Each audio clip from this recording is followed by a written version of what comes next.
The Medea by Euripides. Translated by E.P. Coleridge. Characters: the nurse of Medea, attendants of her children. Medea, a chorus of Corinthian women. Creon, king of Corinth. Jason, Aegeus, king of Athens, a messenger. The scene is before Medea's house in Corinth, near the palace of Creon. The nurse enters.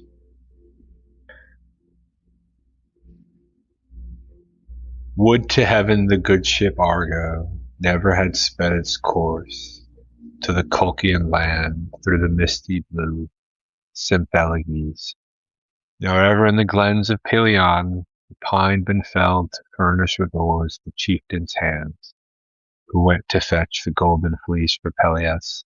For then would my own mistress Medea never have sailed through the turrets of Iolcus, her soul with love for Jason smitten, nor would she have beguiled the daughters of Peleus to slay their father and come to live here in the land of Corinth with her husband and children, where her exile found favor with the citizens to whose land she had come, and in all things of her own accord was she at one with Jason. The greatest safeguard this when wife and husband do agree, but now their love is all turned to hate, and tenderest ties are weak. For Jason hath betrayed his own children and my mistress dear for the love of a royal bride, for he hath wedded the daughter of Creon, lord of this land. While Medea, his hapless wife, thus scorned, appeals to the oaths he swore, recalls the strong pledge his right hand gave, and bids heaven be witness what requital she is finding from Jason. And here she lies fasting, yielding her body to her grief, wasting away in tears ever since she learnt that she was wronged by her husband, never lifting her eye nor raising her face from the ground. And she lends as deaf an ear to her friend's warning as if she were a rock or ocean billow, save when she turns her snow-white neck aside and softly to herself bemoans her father dear, her country and her home, which she gave up to come here with a man who now holds her in dishonor. She, poor lady, hath by sad experience learnt how good a thing it is never to quit one's native land, and she hates her children now, and feels no joy at seeing them. I fear she may contrive some untoward scene, for her mood is dangerous, nor will she brook her cruel treatment. Full well I know her, and much do I dread she will plunge the keen sword through their hearts, stealing without a word into the chamber where their marriage couch is spread, or else that she will slay the prince and bridegroom, and so find some calamity still more grievous than the present. For dreadful is her wrath. Verily the man that doth incur her hate will have no easy task to raise over her a song of triumph. Lo, where her sons come hither from their childish sports, look they reck of their mother's woes, for the soul of the young is no friend to sorrow. The attendant leads in Medea's children. Why dost thou, so long my lady's own handmaid, stand there at the gate alone, loudly lamenting to thyself the piteous tale? How comes it that Medea will have thee leave her to herself?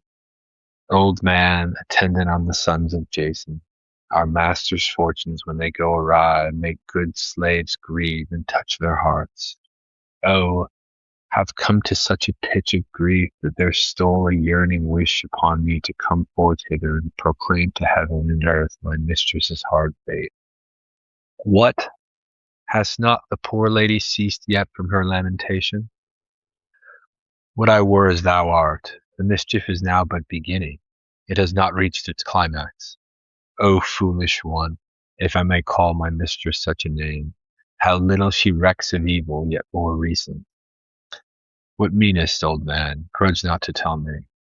'Tis naught. I do repent of me and the words I've spoken. No, by thy beard I conjure thee, hide it not from thy fellow slave. Will be silent, if need be, on that text. I heard one say, pretending not to listen as I approached the palace where our greybeards sit playing draughts near Pyrenees' sacred spring, that Creon, the ruler of this land, is bent on driving these children and their mother from the boundaries of Corinth. But I know not whether the news is to be relied upon, and would fain it were not. What? Will Jason brook such treatment of his sons, even though he be at variance with their mother? Old ties give way to new. He bears no longer any love to this family. Undone it seems are we, if to old woes fresh ones we add, ere we have drained the former to the dregs. Hold thou thy peace, say not a word of this. 'Tis no time for our mistress to learn hereof. O children, do ye hear how your father feels towards you? Perdition catch him. No, he is my master still, yet is proved a very traitor to his nearest and dearest. And who amongst men is not?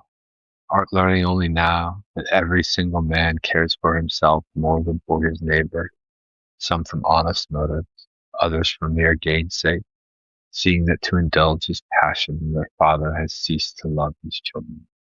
Go, children, within the house, all of them. Do thou keep them as far as may be, and bring them not near their mother in her evil hour. For here this I have seen her eyeing them savagely, as though she were minded to do them some grievance. And while I know she will not cease from her fury till she have pounced on some victim, at least she may turn her hand against her foes, and not against her friends. Medea chanting within. Ah me, a wretched suffering woman I, oh, would that I could die! 'Tis as I said, my dear children, wild fancies stir your mother's heart, wild fury goads her on. Into the house without delay, come not near her eye, approach her not, beware her savage mood, the fell tempest of her reckless heart. In with what speed ye may, for 'tis plain she will soon redouble her fury. That cry is but the herald of a gathering storm cloud whose lightning soon will flash. What will her proud, restless soul in the anguish of despair be guilty of? Oh me, the agony I have suffered, deep enough to call for these laments. Curse you and your father too, you children damned, sons of a doomed mother. Ruin seized the whole family. Ah me, the pity of it! Why, pray, do thy children share their father's crimes? Why hatest thou them? Woe is you, poor children! How do I grieve for you, lest ye suffer some outrage! Strange are the tempers of princes, it may be because they seldom have to obey, and mostly lord it over others. Change fade their moods with difficulty. 'Tis better than to have trained to live on equal terms. Be it mine to reach old age, not in proud pomp, but in security.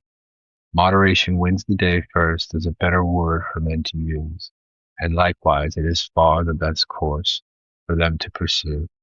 But greatness that doth overreach itself brings no blessing to mortal man, but pays a penalty greater ruin whenever fortune is wroth within a family. The chorus enters.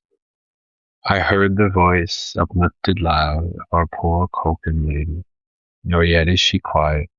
Speak, aged dame, for as I stood by the house with double gates, I heard a voice weeping from within. And I do grieve, lady, for the sorrows of this house, for it hath won my love. 'Tis a house no more, all that is passed away long since. A royal bride keeps Jason at her side, while our mistress pines away in her bower, finding no comfort for her soul in aught her friends can say. Oh, would that heaven's levin bolt would cleave this head in twain! What gain is life to me now? Oh, to die and win release, quitting this loathed existence. Didst thou hear, O Zeus, thou earth, and thou, O light, piteous note of woe the hapless wife is uttering? How shall a yearning for that insatiate resting place ever hasten for thee, poor reckless one, the end that death alone can bring? Never pray for that, and if thy Lord prefers a fresh love, be not angry with him, for that Zeus will judge betwixt thee and him herein. Then mourn not for thy husband's loss too much, nor waste thyself away. Great Themis and husband of Themis, behold what I am suffering now, though I did bind that accursed one, my husband, by strong oaths. Oh, see to him and his bride some day brought to utter destruction, they in thy house with them, for that they presume to wrong me thus unprovoked. O Father, my country, that I have left to my shame, after slaying my own brother. Do you hear her words, how loudly she adjures Themis, oft invoked, and Zeus, whom men regard as keeper of their oaths? On no mere trifle surely will our mistress spend her rage.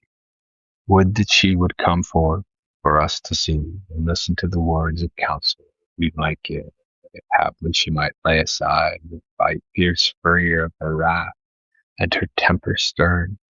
Never be my zeal at any rate denied my friends, but go thou and bring her hither outside the house, and tell her this our friendly thought. Haste thee ere she do some mischief to those inside the house, for this sorrow of hers is mounting high. This will I do, but I doubt whether I shall persuade my mistress. Still willingly will I undertake this trouble for you, albeit she glares upon her servants with the look of a lioness with cubs, whenso anyone draws nigh to speak to her. Wert thou to call the men of old time rude, uncultured boors, thou wouldst not err, seeing that they devise their hymns for festive occasions, for banquets and to grace the board, a pleasure to catch the ear, shed over our life. But no man hath found a way to allay hated grief by music, and the minstrel's varied strain, whence arises slaughter and fell strokes of fate to overthrow the homes of men. And yet this were surely a gain, to heal men's wounds by music's spell. But why tune they their idle song where rich banquets are spread? For of itself doth the rich banquet set before them afford to men delight. I heard a bitter lamentation. Loudly, bitterly she calls on the traitor of her marriage bed, her perfidious spouse. By grievous wrongs oppressed she invokes Themis, bride of Zeus, witness of oaths, who brought her unto Hellas, the land that fronts the strand of Asia over the sea by night through ocean's boundless gate. Medea enters. From the house I have come forth, Corinthian ladies, for fear lest you be blaming me. For well I know that amongst men many by showing pride have gotten them an ill name and a reputation for indifference. Both those who shun men's gaze and those who move amid the stranger crowd, and likewise they who choose a quiet life walk. For there is no just discernment in the eyes of men, for they, or ever they have surely learnt their neighbour's heart, loathe him at first sight, though never wronged by him, and so a stranger most of all should adopt the city's views. Nor do I commend that citizen who, in the stubbornness of his heart and churlishness, resents the city's will. But on me hath fallen this unforeseen disaster and sapped my life. Ruined I am, and long to resign the boon of existence, kind friends, and die. For he who was all the world to me, as well thou knowest, hath turned out the worst of men, my own husband. Of all things that have life and sense, we women are the most hapless creatures. First, we must buy a husband at a great price, and over ourselves a tyrant set, which is an evil worse than the first. And herein lies the most important issue, whether our choice be good or bad. For divorce is not honorable to women, nor can we disown our lords. Next must the wife, coming as she does to ways and customs new, since she hath not learned the lesson in her home, have a diviner's eye to see how best to treat the partner of her life. If haply we perform these tasks with thoroughness and tact, and the husband live with us, without resenting the yoke, our life is a happy one. If not, 'twere best to die.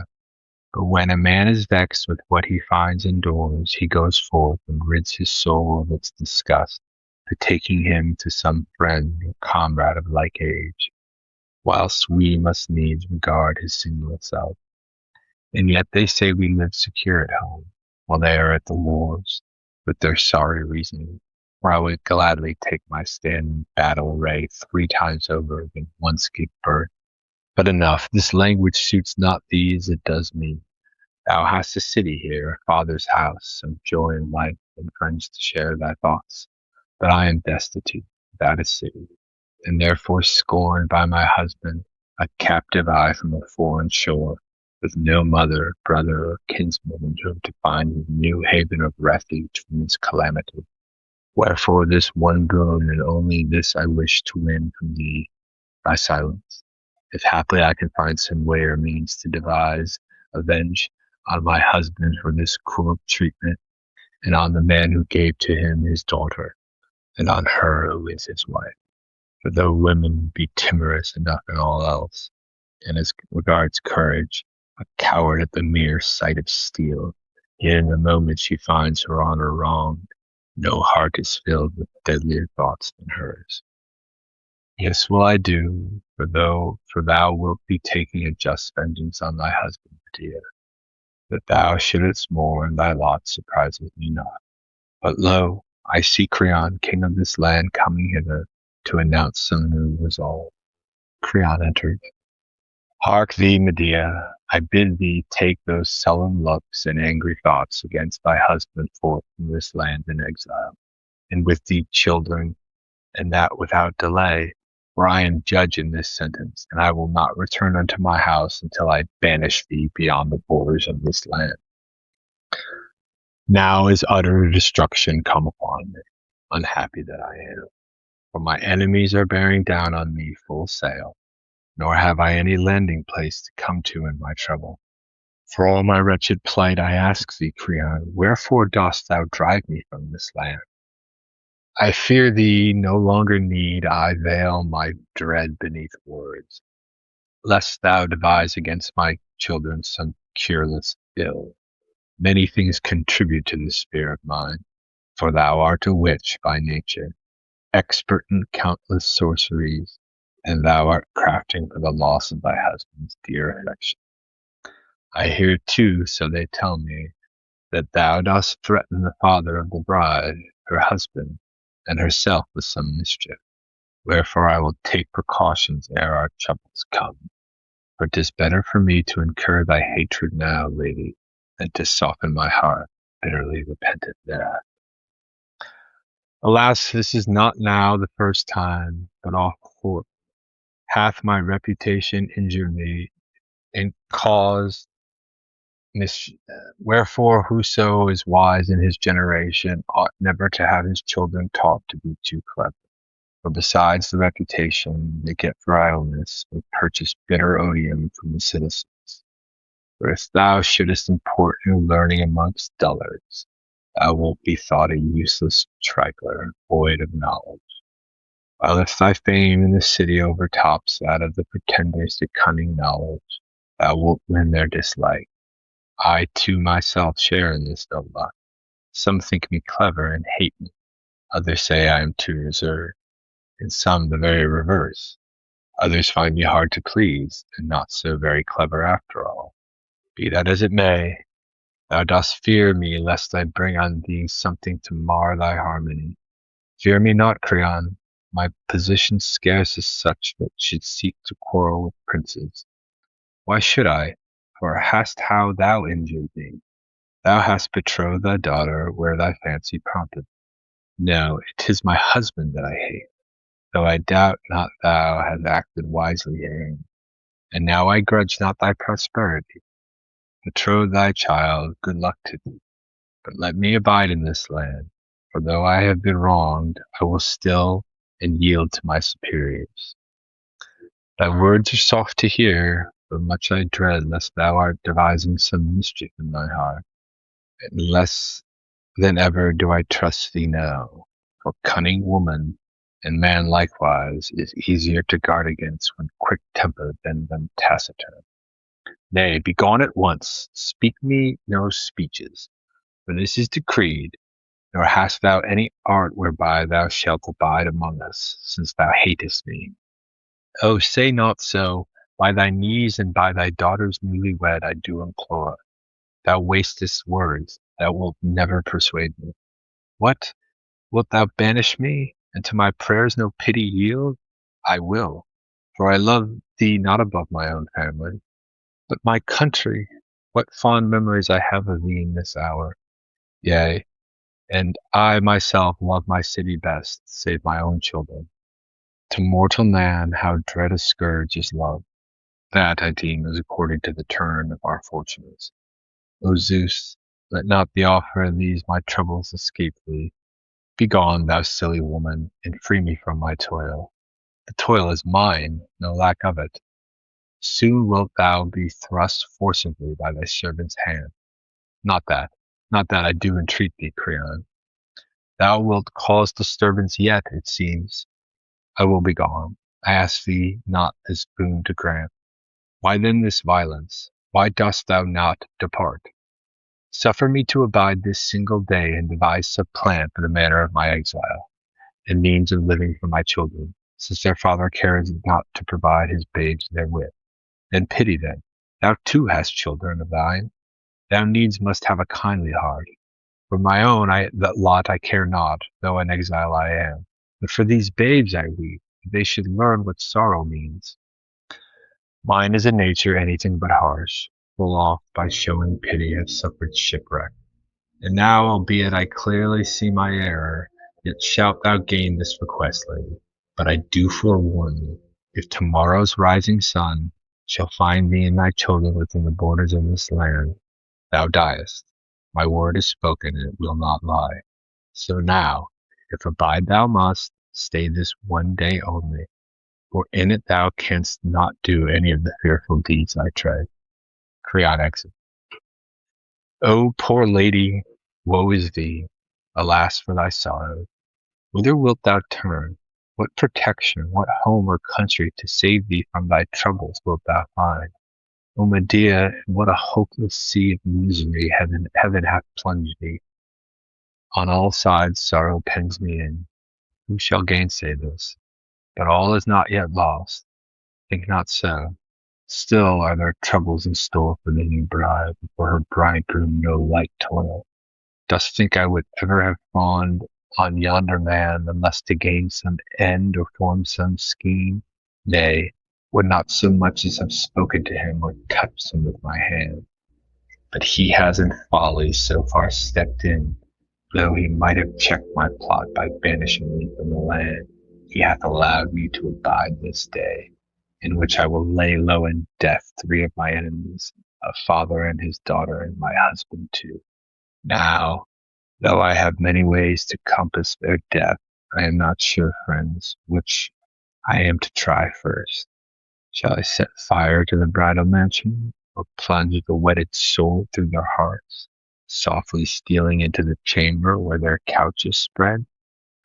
One thing stands in my way. If I am caught making my way into the chamber, intent on my design, I shall be put to death, and cause my foes to mock. 'Twere best to take the shortest way, the way we women are most skilled in, by poison to destroy them. Well, suppose them dead, what city will receive me? What friendly host will give me a shelter in this land, a home secure, and save my soul alive? None. So I will wait yet a little while, in case some tower of defense rise up for me. Then will I proceed to this bloody deed in crafty silence. But if some expected mischance drive me forth, I will with my own hand seize the sword, even though I die for it, and slay them, and go forth on my bold path of daring. By that dread queen whom I revere before all others, and have chosen to share my task, by Hecate who dwells within my inmost chambers, not one of them shall wound my heart and rue it. Bitter and sad will I make their marriage for them. Bitter shall be the wooing of it, bitter my exile from the land. Up then, Medea, spare not the secrets of thy art in plotting and devising.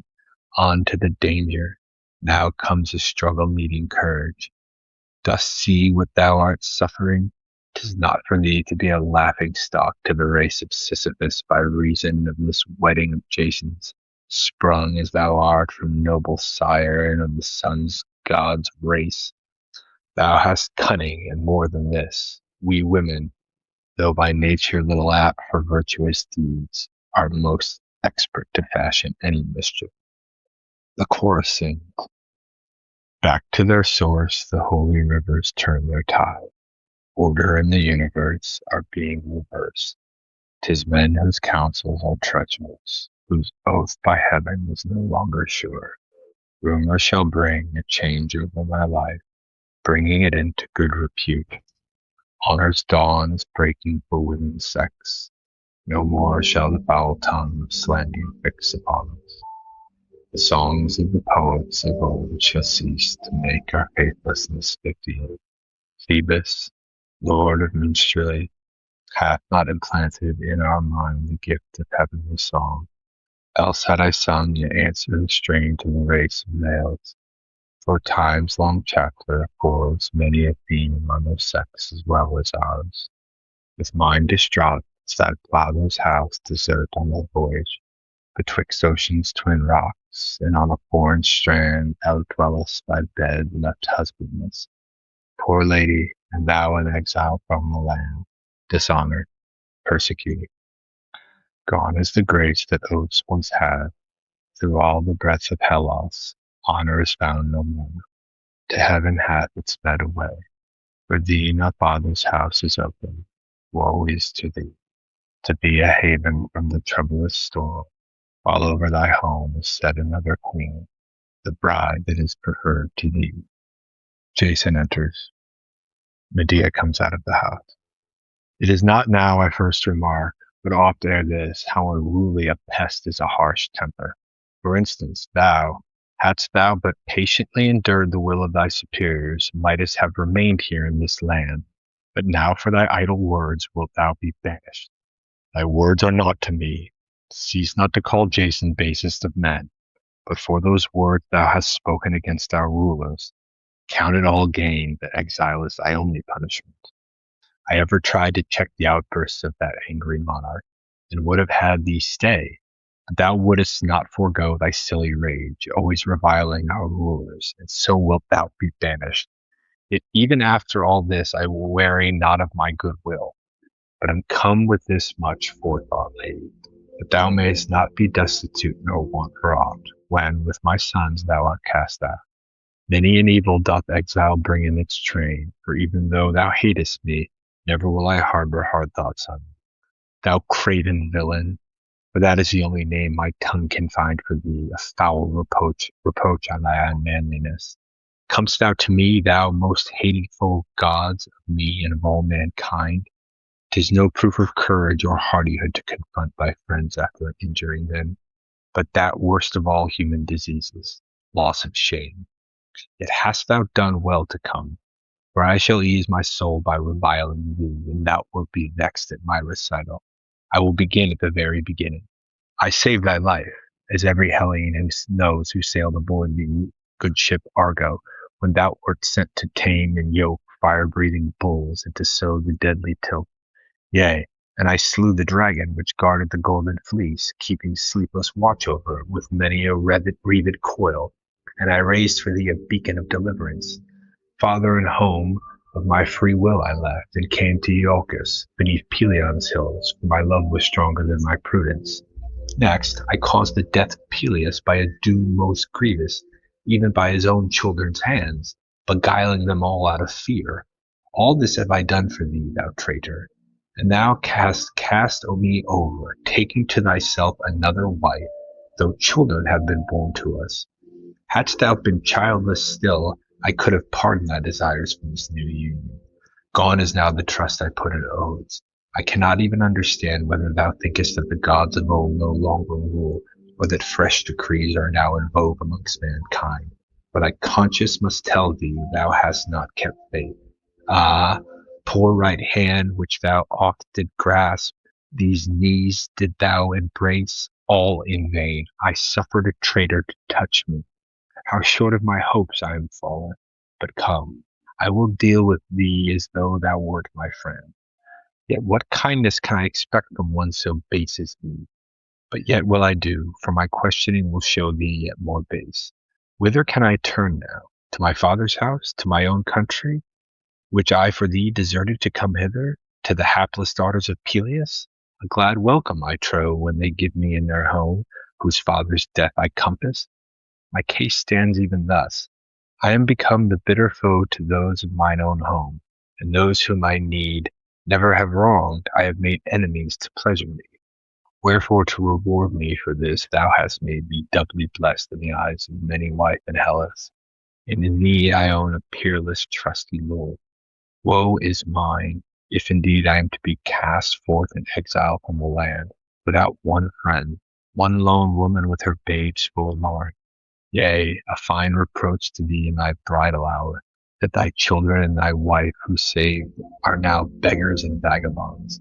O mighty Zeus, why hast thou granted unto man clear signs to know the sham and gold, while on man's brow no brand is stamped whereby to gouge the villain's heart? There is something terrible in past all cure when quarrels arise betwixt those who are near and dear. Needs must I now, it seems, turn orator, and like a good helmsman on a ship with close reefed sails, weather that wearisome tongue of thine. Now, I believe, since thou wilt exaggerate thy favours, that to Cypri alone of gods or men I owe the safety of my voyage. Thou hast a subtle wit enough. It were a hateful thing for me to say that the love god constrained thee by his resistless shaft to save my life. However, I will not reckon this too nicely. 'Twas kindly done, however thou didst serve me, yet for my safety hast thou received more than ever thou gavest, as I will show. First, thou dwellest in Hellas, instead of thy barbarian land, and hast learnt what justice means and how to live by law, not by the dictates of brute force. And all the Hellenes recognize thy cleverness, and thou hast gained a name, whereas if thou hadst dwelt upon the confines of the earth, no tongue had mentioned thee. Give me no gold within my halls, nor skill to sing a fairer strain than ever Orpheus sang, unless there with my fame be spread abroad. So much I say to thee about my own toils, for 'twas thou didst challenge me to this retort.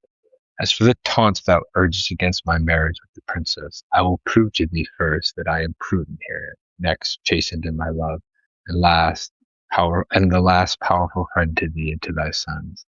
Only hold thy peace. Since I have here withdrawn from the Iolcus many a hopeless trouble at my back, what happier device could I, in exile, frame than marriage with the daughter of the king? 'Tis not because I loathe thee for my wife, the thought that rankles in thy heart. 'Tis not because I am smitten with desire for a new bride, nor yet that I am eager to vie with others in begetting many children, for those we have are quite enough, and I do not complain. Nay, 'tis that we, and this is most important, we may dwell in comfort instead of suffering want, and that I might rear my sons as doth befit my house. Further, that I might be the father of brothers for the children thou hast born. Raise thee to the same high rank, uniting the family in one. Thou, indeed, hast no need of more children, but it profits me to help my present family by that which it is to be. Have I miscarried here? Not even thou wouldst say so unless a rival's charm rankled in thy bosom. No, but you women have such strange ideas, that you think all is well as long as your married life runs smooth. But if some mischance occur to ruffle your love, all that was good and lovely erst you reckon as your foes. Yea, men should have begotten children from some other source, no female race existing. Thus would no evil ever have fallen on mankind. This speech, O Jason, hast thou with specious art arranged. But yet, I think, albeit in speaking I am indiscreet, that thou hast sinned in thy betrayal of thy wife. No doubt I differ from the mass of many on many points, for to my mind whoso hath skill to fence with words in an unjust cause incurs the heaviest penalty. For such is one, confident that he can cast the decent veiled words over his injustice, dares to practice it, and yet he is not so very clever after all. For do not thou put forth thy specious pleas and clever words to me now, for one word of mine will lay thee low. Hadst thou not a villain's heart, thou shouldst gain my consent, and made this match, instead of hiding it from those who love thee. Thou wouldst have lent me ready aid, no doubt, in this proposal, if I had told thee of my marriage, seeing that not even now canst thou restrain thy soul's hot fury.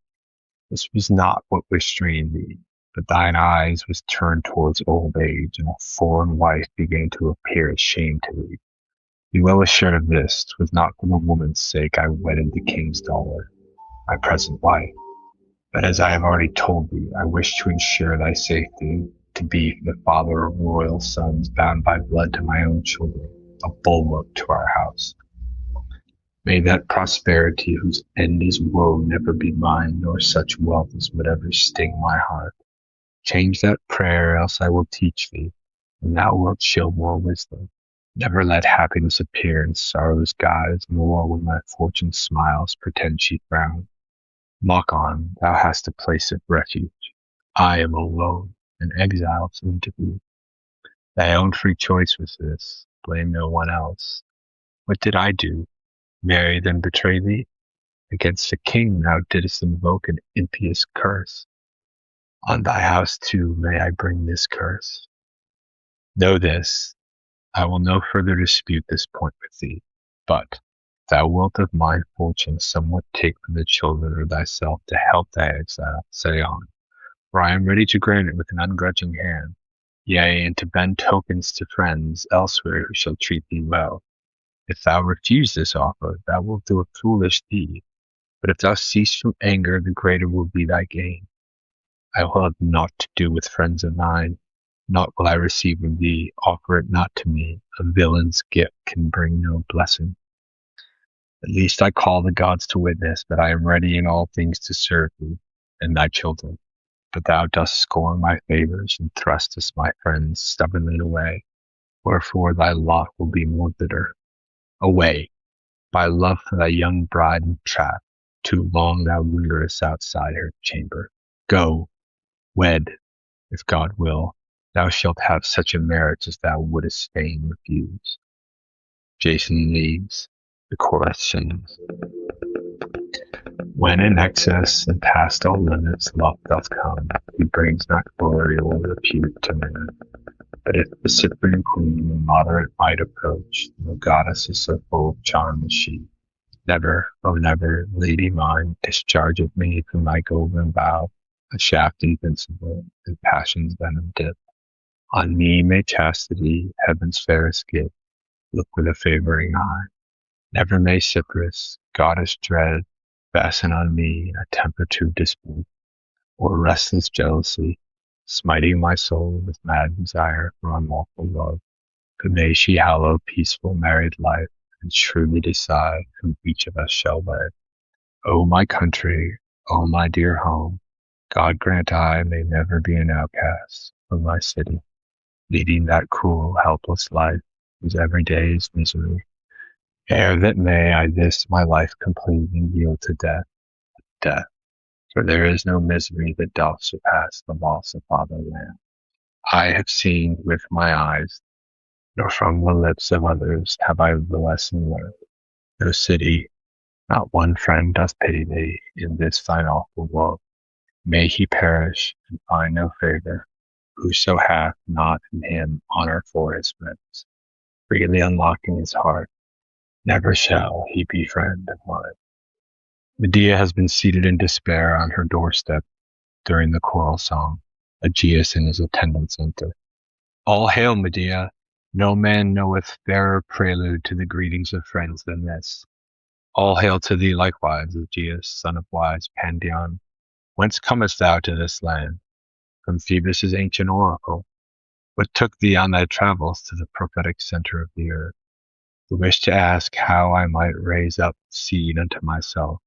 Pray tell me, hast thou till now dragged on a childless life? I have no child owing to the visitation of some god. Hadst thou a wife, or hast thou never known the married state? I have a wife joined to me in wedlock's bond. What said Phoebus to thee as to children? Words too subtle for a man to comprehend. Surely I may learn the god's answer. Most assuredly, for it is just thy subtle witted news. What said the god? Speak if I may hear it.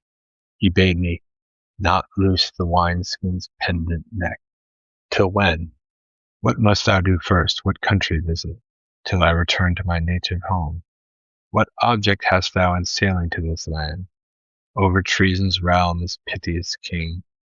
Pelops' son, a man devout, they say. To him I fain would impart the oracle of the god. The man is shrewd and versed in such like lore.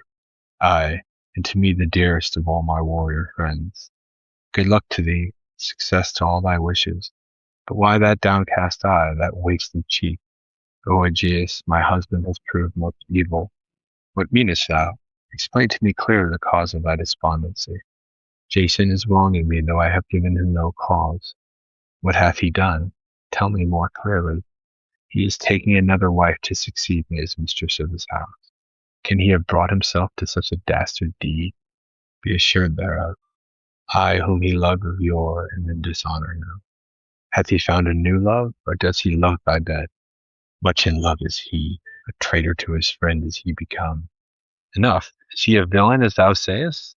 The alliance he is so enamored of is with the princess. Who gives him his daughter? Go on, I pray. Creon, who is lord of this land of Corinth. Lady, I can well pardon thy grief. I am undone, and more than that, am banished from the land. By whom?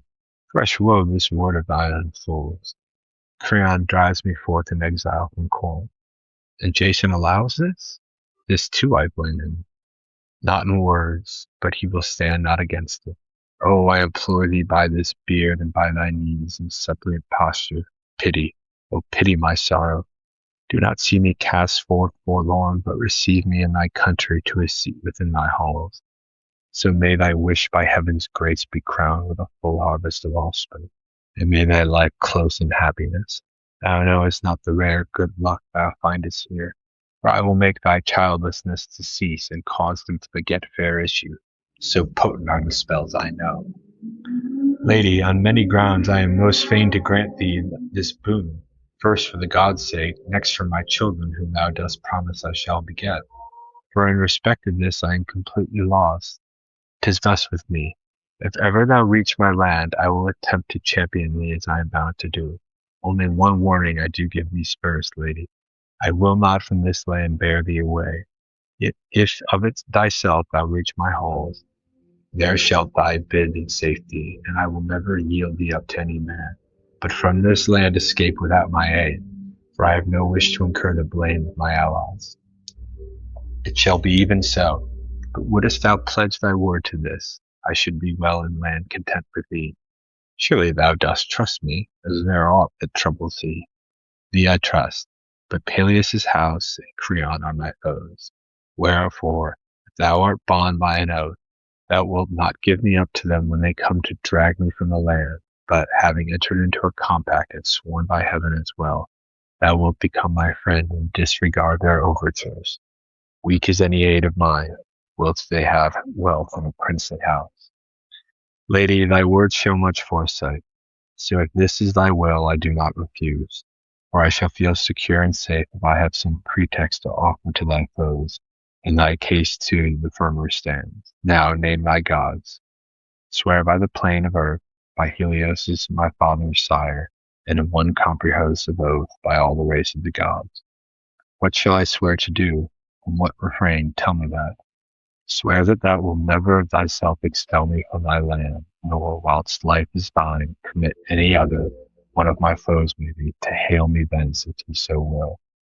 By earth I swear, by the sun god's holy beam, and by all the host of heaven, that I will stand fast in the terms I hear thee make. This is enough. If thou shouldst break this oath, what curse dost thou invoke upon thyself? Whatever betides the impious. Go in peace, all is well, and I with speed will come to thee, when I have wrought my purpose and obtained my wish. Aegeus and his retinue depart. May Maia's princely son go with thee on thy way, to bring thee to thy home, and mayest thou attain that on thy soul which is so firmly set. Thou to mind, thou seemest a generous man, O Aegeus. O Zeus and justice, child of Zeus, and sun god's light, now wilt triumph over my foes. Kind friends, on victory's road have I set forth. Good hope have I of wreaking vengeance on those I hate. For where we were in most distress, a stranger had appeared to be a haven in my counsels. To him will we make fast the cables of our ship when we come to the town citadel of palace. But now I'll explain to thee my plans in full. Do not expect to hear a pleasant tale. A servant of mine will I to Jason send and crave an interview. Then when he comes I will address him with soft words, say, this pleases me, and that is well, even the marriage with the princess, which my treacherous lord is celebrating, and add, it suits us both, was well thought out. Then will I entreat that here my children may abide, not that I mean to leave them in a hostile land for foes to flout, but that I may slay the king's daughter by guile. For I will send them with gifts in their hands, carrying them unto the bride to save them from banishment, a robe of finest wool and a chaplet of gold. And if these ornaments she take and put them on, miserably shall she die, and likewise everyone who touches her. With such fell poisons will I smear my gifts. And here I quit this thee, but I shudder at the deed I must do next. For I will slay the children I have borne. There is none shall take them from my toils. And when I have utterly confounded Jason's house, I will leave the land, escaping punishment for my dear children's murder, after my most unholy deed. For I cannot endure the taunts of enemies. Kind friends, enough. What gain is left to me? I have no country, home, or refuge left. Oh, I did wrong that hour I left my father's home, persuaded by that Hellion's words, who now shall pay the penalty, so help me God. Never shall he see again alive the children I bore to him, or from his new bride shall he beget issue, for she must die a hideous death, slain by my drugs. Let no one deem me a poor weak woman who sits with folded hands, but of another mold, dangerous to foes and well disposed to friends. For they win the fairest fame, who live then life like mine. Since thou hast imparted this design to me, I bid thee hold thy hand, both from a wish to serve thee and because I would uphold the laws of the myth.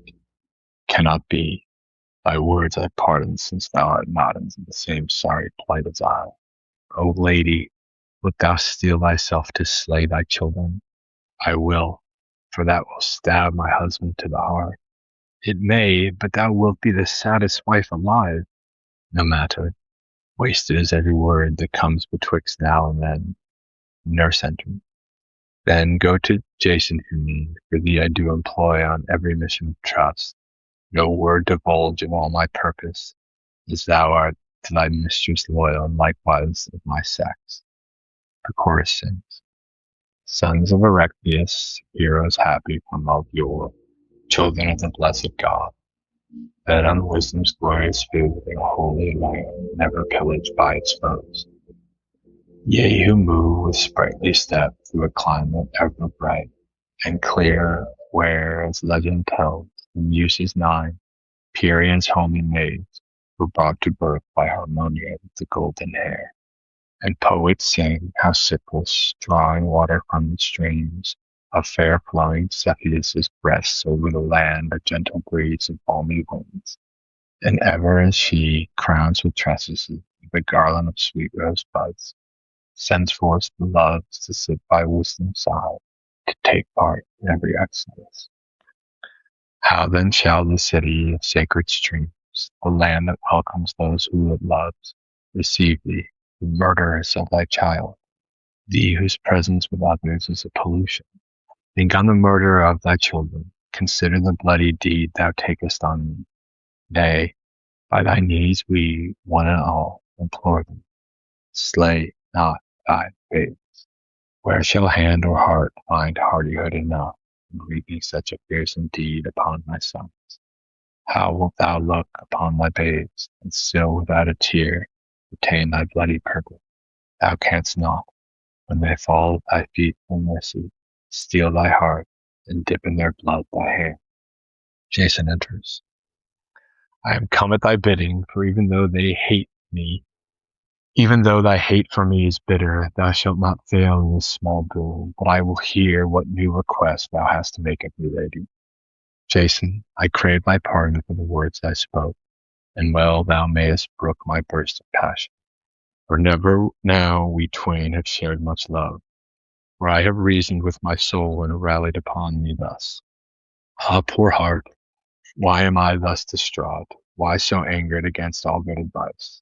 Why have I come to hate the rulers of the land, my husband too, who does the best for me he can, in wedding with a princess and rearing for my children noble brothers? Shall I not cease to fret? What possesses me, when heaven is best doth offer? Have I not my children to consider? Do I forget that we are fugitives in need of friends? When I had thought all of this, and how sadly foolish I had been, how senselessly enraged, so now do commend thee, and think thee most wise in forming this connection for us. For I was mad. I, who should have shared in these designs, helped on thy plans, and lent my aid to bring about the match, only too pleased to wait upon thy pride. But what we are, we women, evil I will not say. Wherefore thou shouldest not sink to our silent level, nor with our weapons meet our childishness. I yield and do confess, Jason, that I was wrong, but now have I come to a better mind. Come hither, my children, come, leave the house, step forth, and with me greet and bid farewell to your father. Be reconciled from all past bitterness unto your friends, as now your mother is. But we have made a truce and anger no more. The attendant comes out of the house with the children. Take his right hand, my sad fate, when I reflect as now upon the hidden future. O my children, since there awaits you even thus a long, long life, stretch forth the hand to take a fond farewell. How new to tears am I, how full of fear, for now that I have at last released me from my quarrel with your father, I let the tears drop, stream adown my tender cheek. From my eyes too burst forth the copious tear. Oh, may no greater ill than the present ever befall. Lady, I praise this conduct, not that I blame for what is past, for it is but natural to the female sex to vent their spleen against the husband when he traffics in other marriages. But thy heart is changed to wiser schemes, and thou art determined on a better course, late though it be. This is acting like a woman of sober sense. And for you, my sons, hath your father provided with all good a heed so absurd refuge. By God's grace, for ye, I trow, shall with your brothers share hereafter the foremost rank in this Corinthian realm. Only grow up, for all the rest your sire and whoso of the gods is kind to us in bringing this to pass. May I see you reach man's full estate, high over the heads of those I hate. But thou, lady, with thy fresh tears, dost thine eyelids wet, turning away thy wan cheek, with no welcome for these my happy tidings? 'Tis not. Upon these children my thoughts were turned. Take heart then, for I will see that it is well with them. I will do so, nor will I doubt thy word.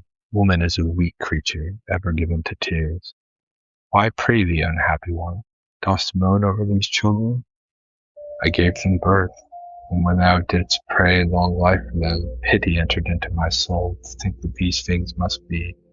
But the reason of thy coming hither to speak with me is partly told, the rest I will now mention. Since it is the pleasure of the rulers of the land to banish me, and well I know 'twere best for me to stand not in the way of thee or the rulers by dwelling here, enemy as I am, thought unto their house.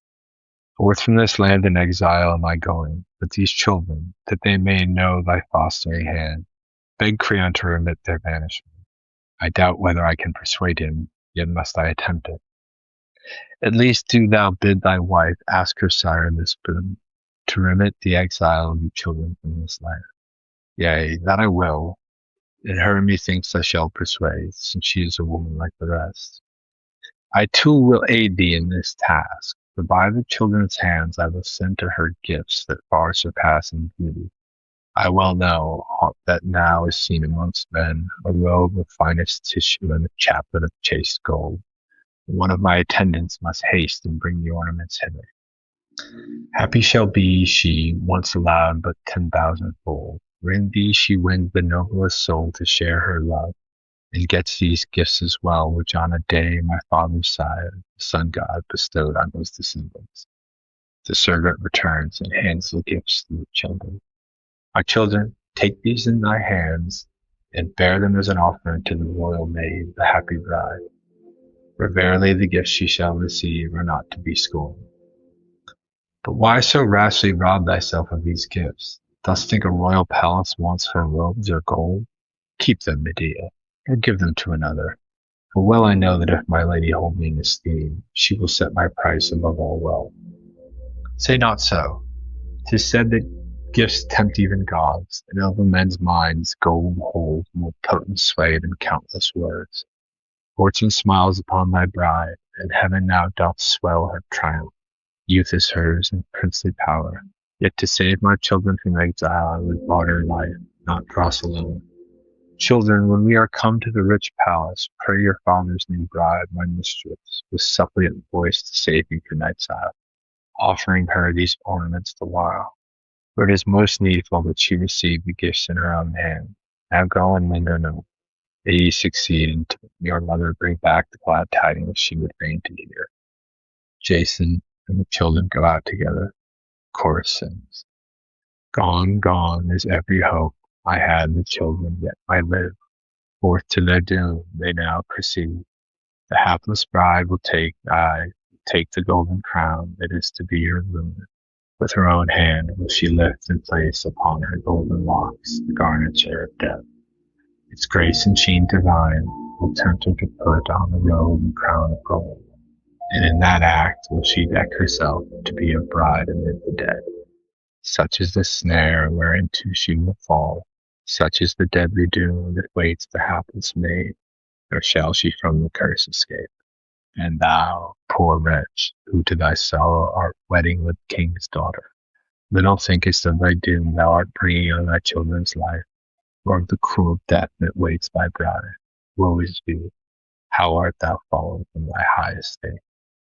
Next do I bewail thy sorrows, O mother hapless in thy children, thou who wilt slay thy babes because thou hast a rival, the babes thy husband hath deserted impiously to join him to another bride.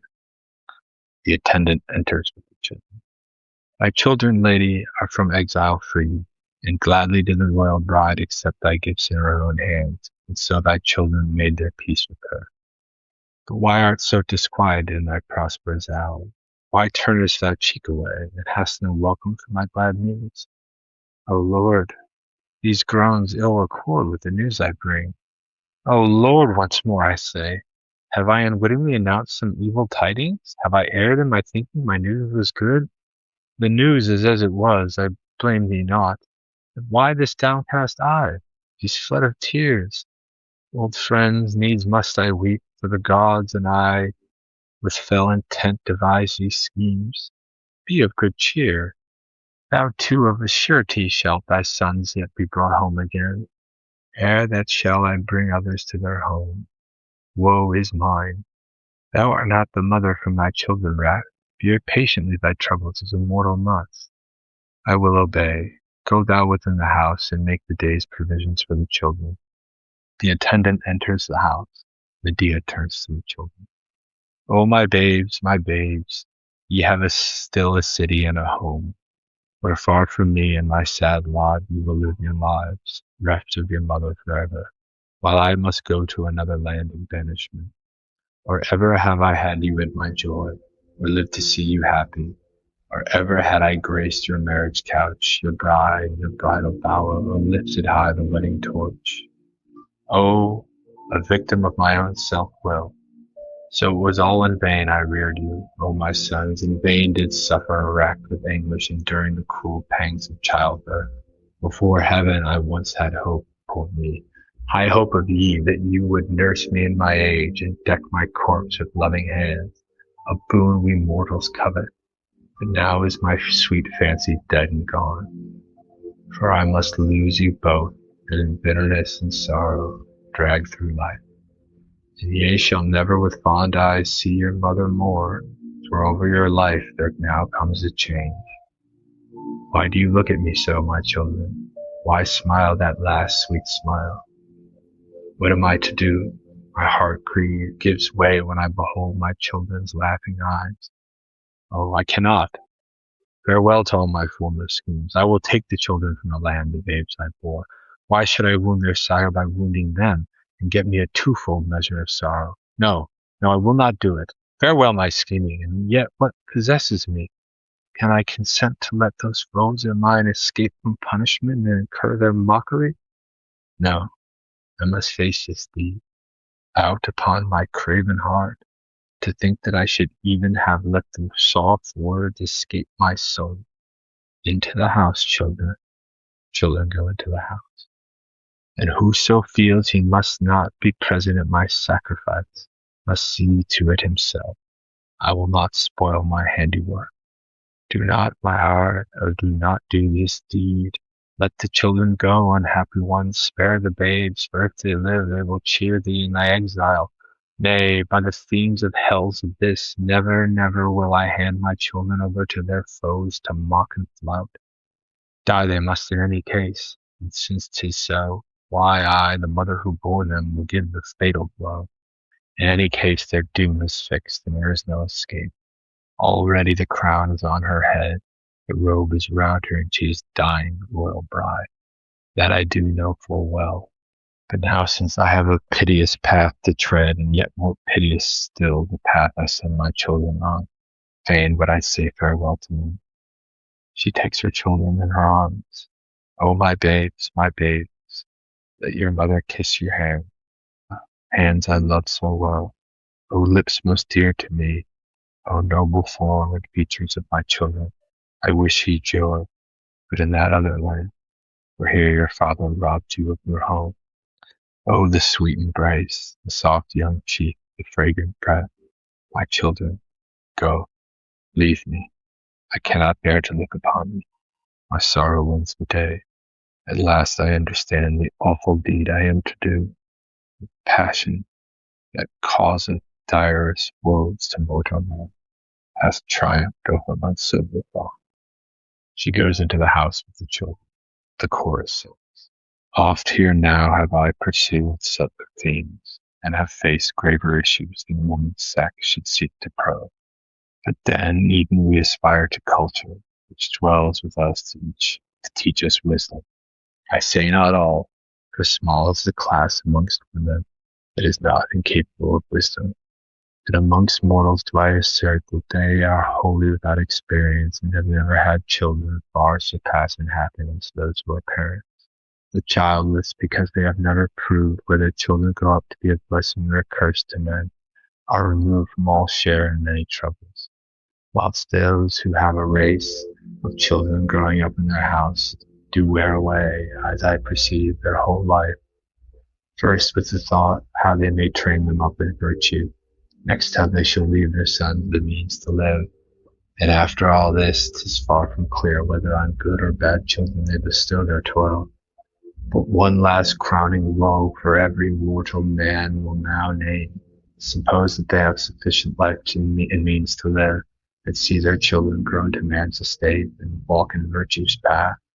Still, if fortune so befall, comes death and bears the children's bodies off to Hades. Can it be any profit to the gods to heap upon us mortal men, besides our other woes, this further grief for children lost, the grief surpassing all? Medea comes out of the house.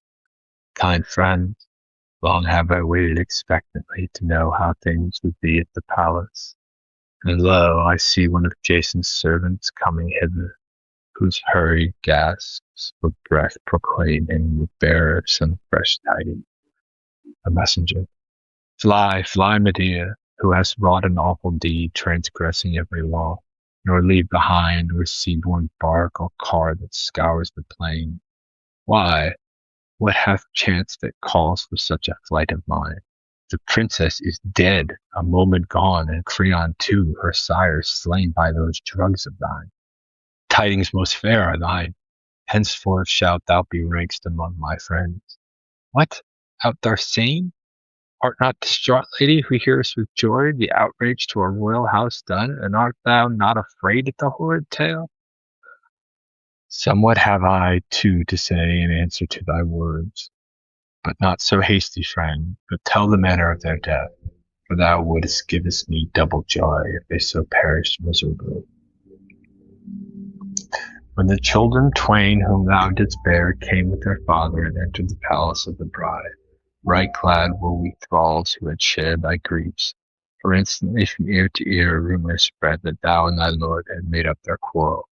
One kissed thy children's hands, and another their golden hair, while I, for very joy, went with them in person to the woman's chamber. Our mistress, whom we now do revere in thy room, cast a longing glance at Jason, ere she saw thy children twain. But then she veiled her eyes and turned her blanching cheek away, disgusted at their coming. But thy husband tried to check his young bride's anger and humor with these words: "Oh, be not angered against thy friends. Cease from wrath, and turn once more thy face this way, counting as friends whom so thy husband counts, and accept these gifts, and for my sake crave thy sire to remit these children's exile." Soon as she saw the ornaments, no longer she held out, but yielded to her lord and all. And where her father and sons were gone from the palace, she took the broidered robe and put it on, and set the golden crown about her tresses, arranging her hair at the bright air, with many a happy smile at the breathless counterfeit. Then rising from her seat, she passed across the chamber, tripping lightly on her fair white foot, exulting in the gift, with many a glance at her uplifted ankle. When lo, a scene of awful horror did ensue. In a moment she turned pale, reeled backwards, trembling every limb, and sinks upon a seat scarce sooner enough to save herself from falling to the ground. An aged dame, one of her company, thinking alike it was a fit from Pan or some god sent, raised a cry of prayer, till from her mouth she saw the foam flakes issue, her eyeballs rolling in their sockets, and all the blood her face desert. Then did she raise a loud scream, far different from her former cry. Forthwith one handmaid rushed to her father's house, and another to her new bridegroom to tell his bride's sad fate, and the whole house echoed with their running to and fro. By this time would a quick walker have made the turn and chorus of six plethora and reached the goal, but when she with one awful shriek awoke, poor sufferer, from her speechless trance, and oped her closed eyes, for against her twofold English was warring. The chaplet of gold about her head was sending forth a wondrous stream of ravening flame, while the fine raiment, thy children's gift, was preying on the hapless maiden's fair white flesh. And she starts from her seat in a blaze and seeks to fly, shaking her hair and head this way and that to cast a crown therefrom. But the gold held firm to its fastenings, and the flame, as she shook her locks, blazed forth the more with double fury.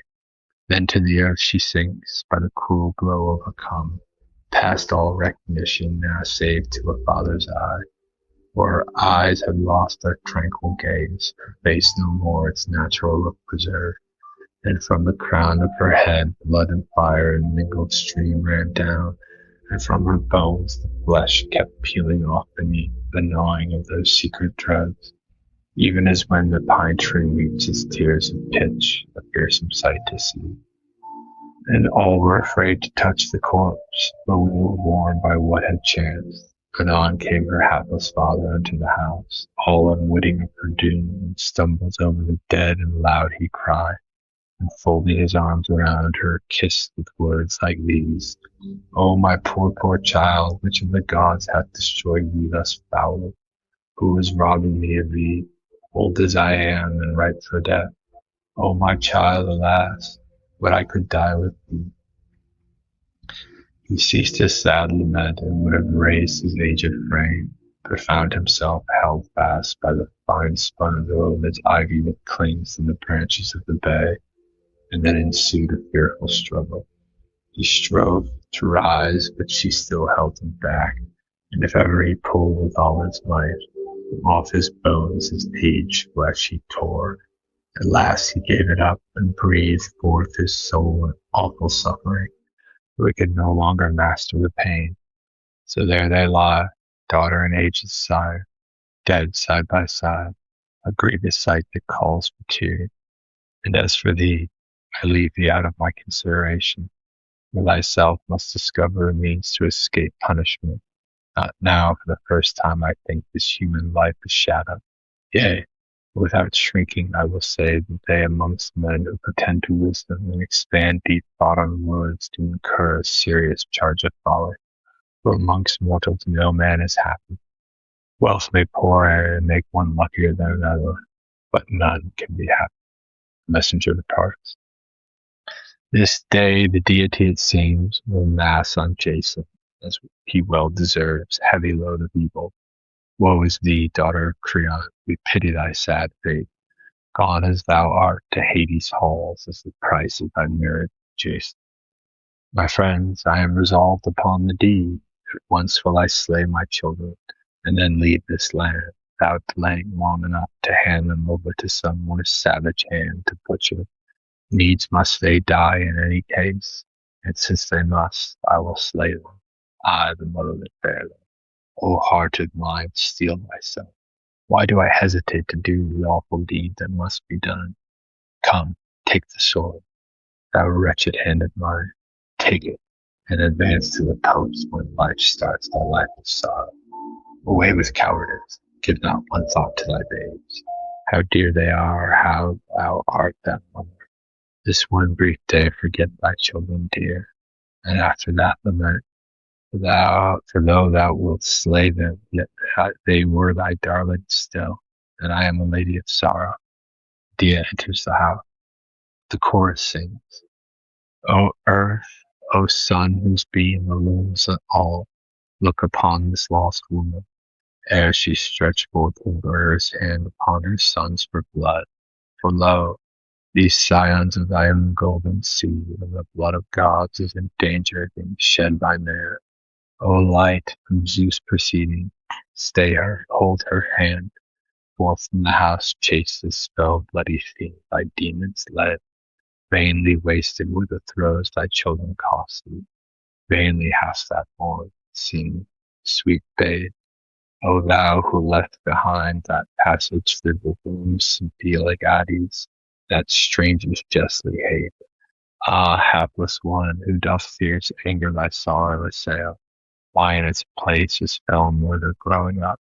For grievous unto mortal men are pollutions that come of kindred blood poured on the earth. Woes to suit each crime hurled from heaven in the murderer's house. The first son from within. What can I do? Whither fly to escape my mother's blows? Second son. I know not, sweet brother of mine. I think we are lost. Didst hear the children's cry? O lady born to sorrow, victim of an evil fate. Shall I enter the house? For the children's sake I am resolved to ward off the murder. First son. Yea, by heaven I adjure you, help, your aid is needed. Second son. Even now the toils of the sword are closing round us. O hapless mother, surely thou hast a hard stone of steel to slay the offspring of thy womb by such a murderous doom. Of all the wives of Yule, I know but one who laid her hand upon her own children. Even I know from the gods that madden the day that the wife of Zeus were wandering from her home. But she, poor sufferer, flung herself into the sea because of the foul murder of her children. Leaping over the wave-beat cleft, and in her death was she united to her children twain. Can there be any deed of horror left to follow this? Woe for the womb of woman fraught with disaster. What sorrows hast thou caused in men before now? Jason and his attendants enter. Ladies stationed near this house, pray tell me, is the author of these hideous deeds? Medea still within, or hath she fled from hence? For she must hide beneath the earth, or soar on wings towards heaven's vault, if she would avoid the vengeance of the royal house. Is she so sure she will escape herself unpunished from this house, when she hath slain the rulers of this land? But enough of this, I am forgetting her children. As for her, those whom she hath wronged will do the like by her. But I am come to save the children's life, lest the victim's kin visit their wrath on me in vengeance for the murder vow wrought by my children's mother.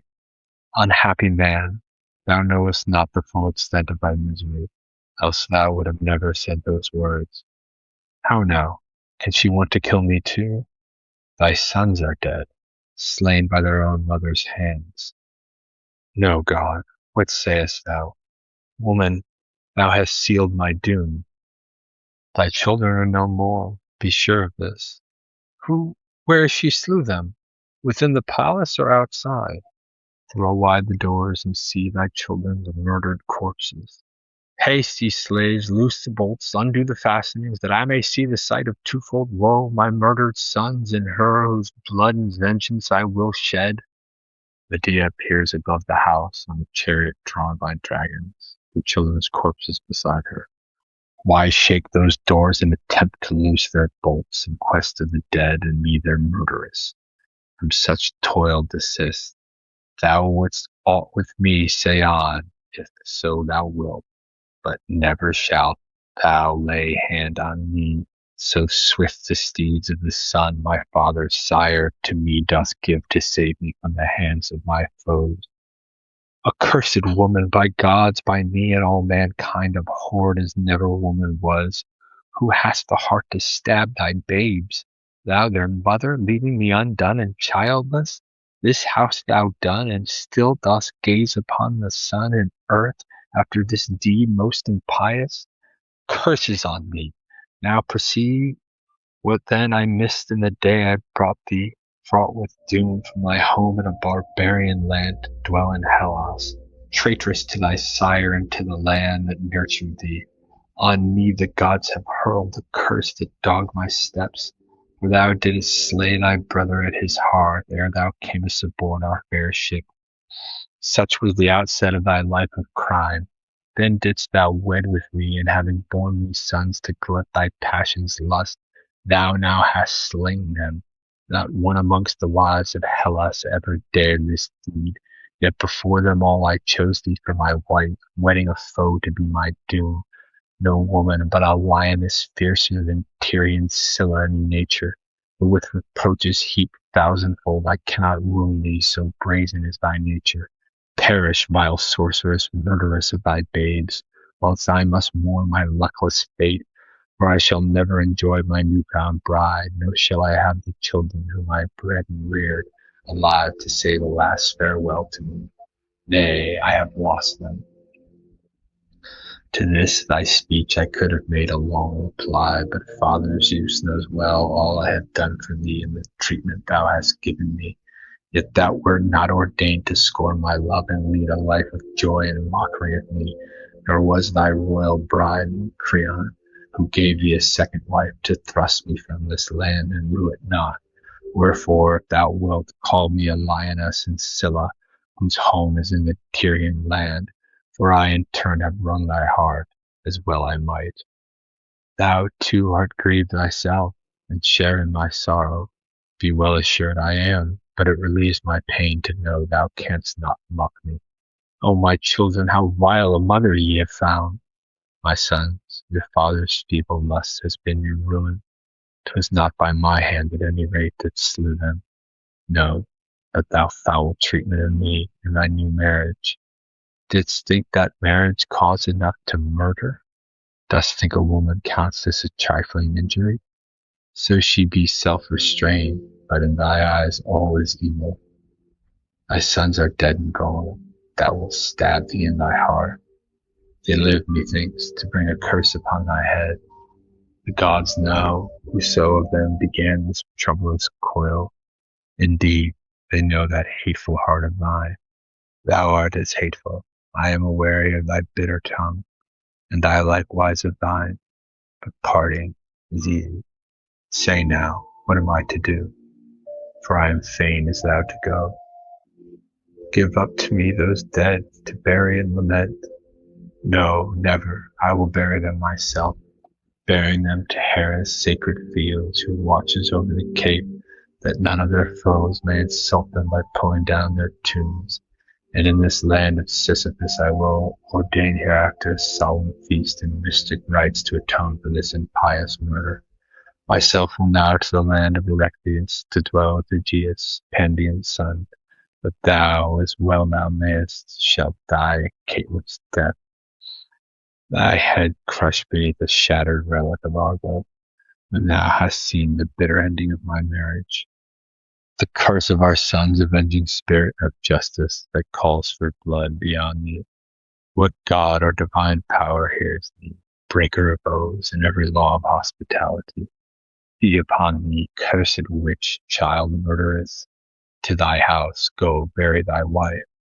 I go, bereft of both my sons. Thy grief is yet to come. Wait till old age is with me. Oh, my dear, dear children, dear to their mother, not to thee. And yet thou didst slay them. Yes, to vex thy heart. One last fond kiss I would fain to put upon their lips. Embraces now, and fond farewells for them, but then a cold repulse. By heaven, I do adjure thee, let me touch their tender skin. No, in vain this word has sped its flight. O Zeus, dost hear how I am driven hence? Dost mark the treatment I receive from this she-lion, fell murderess of her young? Yet so far as I may and can, I raise for them a dirge, and do adjure the gods to witness how thou hast slain my sons, and wilt not suffer me to embrace or bury their dead bodies, when I had never begotten them, to see them slay them after all. Chariot carries Medea away. The chorus sings. Many a fate doth Zeus dispense, high on his Olympian throne. Oft do the gods bring things to pass beyond man's expectations. That which we thought would be is not fulfilled. Although the unlooked for, God finds a way.